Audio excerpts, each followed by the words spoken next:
मसलक आला हज़रत फैज़ान हुज़ूर आली, नारे तकबीर, नारे रिसालत।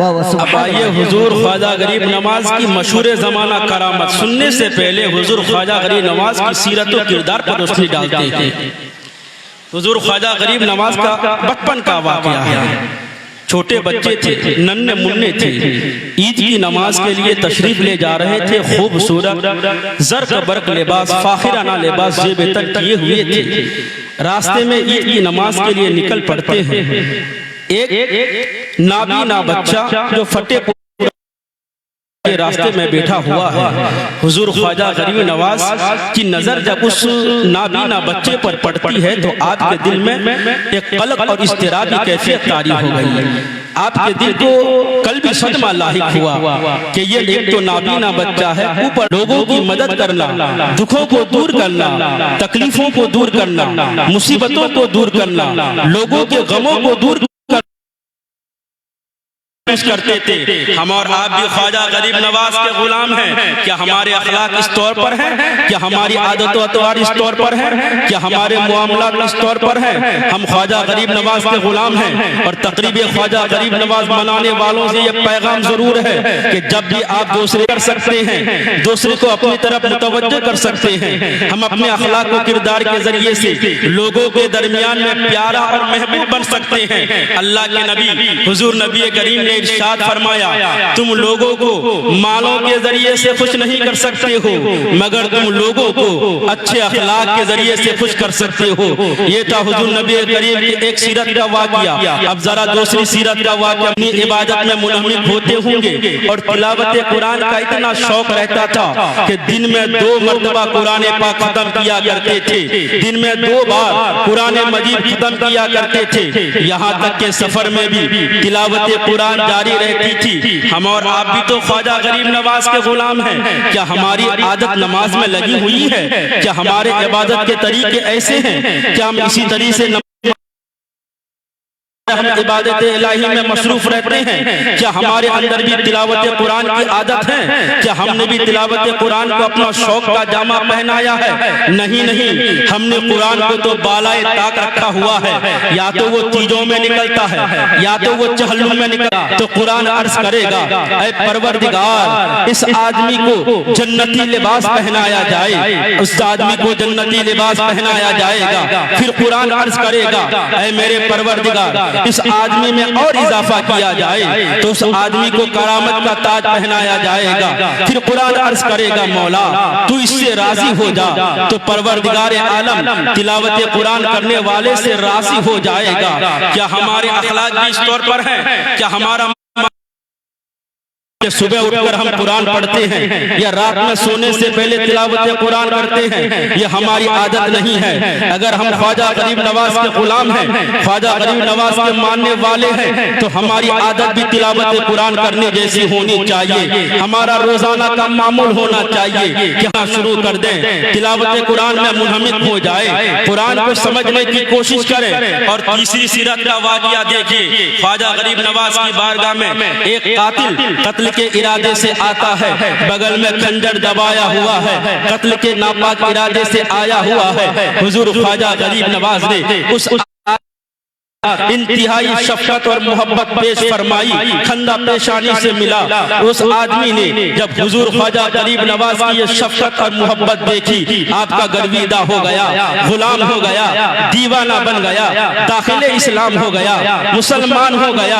हुजूर ख्वाजा देखते हैं जो हमें दुख पहुंचाता है, हम उन्हें दुख नहीं पहुंचाते हैं। क्या हमारे ताल्लुकात भी दूसरे के साथ ऐसे ही हैं? क्या हमारे मुआमलात भी दूसरे के साथ ऐसे ही है? हरगिज़ नहीं है। हम तो लोगों की बुराइयों को नोट करके रखते हैं, लोगों की बातों को नोट करके रखते हैं। वक्त आने पर बताया जाएगा, सबके सामने रुसवा किया जाएगा, सबके सामने जलील किया जाएगा, सबके सामने पोल खोल करके रख दिया जाएगा। ये हमारे तरीके नहीं हैं। हम ख्वाजा गरीब नवाज के कैसे गुलाम हैं? सही तौर पर गुलामी का दामन पकड़ने की जरूरत है। सही तौर पर ख्वाजा गरीब नवाज के गुलाम बनने की जरूरत है कि हुजूर ख्वाजा गरीब नवाज ने अपने कातिल गुलाम को माफ फरमा दिया था। अगर हमारे भाई हमसे रूठ गए हैं हम उन्हें माफ कर दे, अगर हमारे भाई हमसे झगड़ा करते हैं हम उन्हें माफ कर दे। ये तरीका होना चाहिए, ये अल्लाह वालों का सेवा है। अब जरा मशहूर जमाना करामत सुनते चले हुजूर ख्वाजा गरीब नवाज की, जो मशहूर जमाना करामत है। सागर मौजूद है। ख्वाजा गरीब नवाज के मानने वाले गुस्ल करने के लिए अन्ना सागर पर जाते हैं। ये देखकर वहाँ के कुफ्फार ने उन मुसलमानों का मजाक उड़ाया और कहा कि ये मुसलमानों ने हमारे तालाब को नापाक कर दिया है। मट्टी का बर्तन ले जाता है, जो ही अन्ना सागर में डालता है, देखते ही देखते सारा अन्ना सागर का पानी उस मट्टी के बर्तन में आ जाता है। लोग पानी न मिलने के बाद बेकरार हो गए, बेचैन हो गए। हुजूर ख्वाजा गरीब नवाज की बारगाह में आकर फरियाद करने लगे तो हुजूर ख्वाजा गरीब नवाज ने फरमाया, जाओ बर्तन को दोबारा अन्ना सागर में उलट दो। उस खादिम ने हुक्म की तामील की, जो ही उस बर्तन को अन्ना सागर में उलट दिया गया, देखते ही देखते पूरा अन्ना सागर पानी से लबालब हो गया। यहाँ पर काबिल गौर बात जो है वो ये है कि जरा आप बताइए, जो फरमाई तो पूरा अन्ना सागर का पानी उस छोटे से मट्टी के बर्तन में आ गया। इससे ये मालूम हुआ अल्लाह की अता से अल्लाह वाले लोग बड़ी कुदरतों के मालिक होते हैं। वो जब चाहे तसर्रुफ फरमा सकते हैं, जब चाहे इख्तियारात को इस्तेमाल करके तसर्रुफात कर सकते हैं। जब चाहे वो लोग, अगर वो चाहे तो मुर्दों को जिंदा कर दे, अगर वो चाहे तो 18 साल की डूबी हुई कश्ती को पार लगा दे, अगर वो चाहे तो अन्ना सागर का पानी एक कटोरे में समा। तकबीर, नारे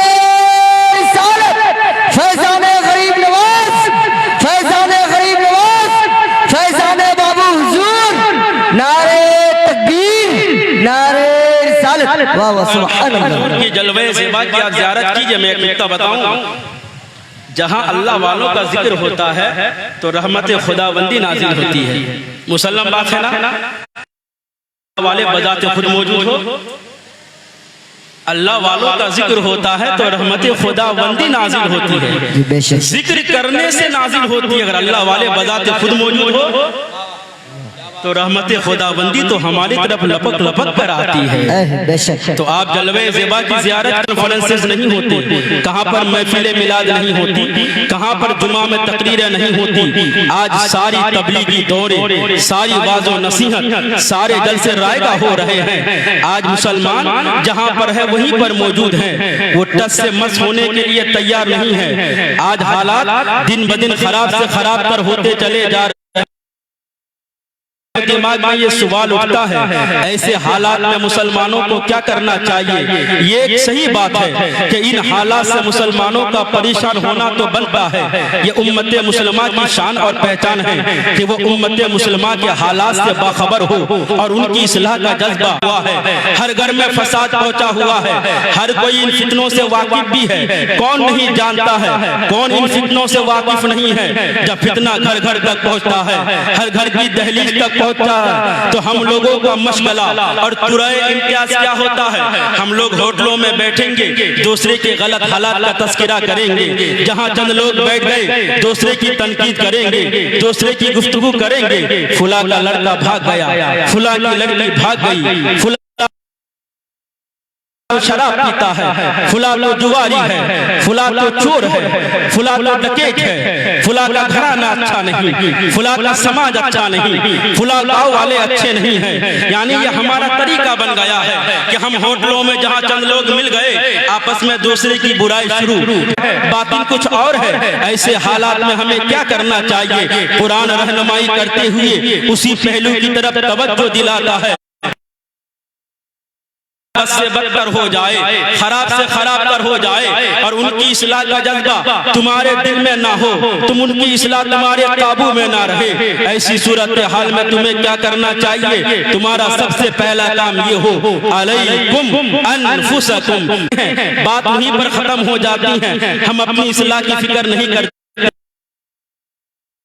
नहीं करते। कुरान कहता है कौन क्या कहता है, तुम्हें उसकी जरूरत नहीं है। तुम्हें क्या करना चाहिए, तुम अपने आप की फिक्र करो, अपने आप में इस्लाह का काम पैदा करो, अपनी जात से इस्लाह का काम शुरू करो, अपनी जात से इस्लाह का आगाज करो। होकर देखें हम अपने आप को सुधारें।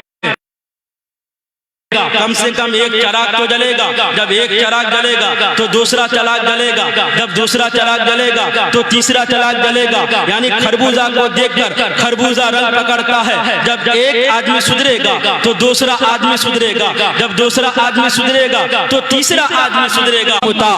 जब तुम में से देखो कि हर कोई लालची बन गया हो वह हवम मुत्तबा, और जब तुम में से कोई देखो कि हर आदमी नफसानी ख्वाहिशात का पुजारी बन गया हो वह दुनिया मुसरा, और जब तुम देखो कि लोग दुनिया को आखिरत पर तरजीह दे रहे हो वह ईजाबा कुल्ले ज़ी राइन भी राही, और जब तुम लोगों को देखो हर कोई इस घमंड में मुब्तला हो मुझसे अच्छा कोई नहीं, मुझसे बेहतर कोई नहीं, मेरी राय तो सबसे अच्छी है। लोगों के मामलात को छोड़ दो, कौन क्या करता है तुम्हें उनकी फिक्र करने की जरूरत नहीं है। तुम्हें क्या करना चाहिए, इस्लाह का काम तुम खुद करो। इन चार तो जो मैंने आपके सामने बयान किया कि जब लोग लालची हो जाए, जब लोग नफसानी ख्वाहिशात के पुजारी बन जाएं, जब लोग दुनियावी जिंदगी को आखिरत पर तरजीह दे रहे हों, या जब लोग इस घमंड में मुब्तला हो कि मुझसे अच्छा कोई नहीं, क्या ये चार अलामतें हुजूर नबी करीम ने हमारे दौर का नक्शा बन गया है, मुतकब्बिर बन गया है, अपने आप को सोचता है मुझसे बेहतर कोई नहीं है, मुझसे अच्छा कोई नहीं है। ऐसे हालात में हुक्म हुआ है ऐ लोगों अपने आप से करो, उसकी जरूरत ये महसूस होगी, तुम सुधरोगे, तुम्हारे घर वाले सुधरेंगे, तुम्हारे घर वाले सुधरेंगे, एक घराना सुधरेगा, आगे बढ़ते जाओगे, तुम्हारी तबलीग कार आमद होगी, मुअस्सर होगी, काम आती जाएगी। उसका तरीका ये है कि अगर हम झूठ बोलते हैं तो बहादुर बन जाए, बेतमीज है तो बदतमीज बन जाए, अगर हम बदअखलाक हैं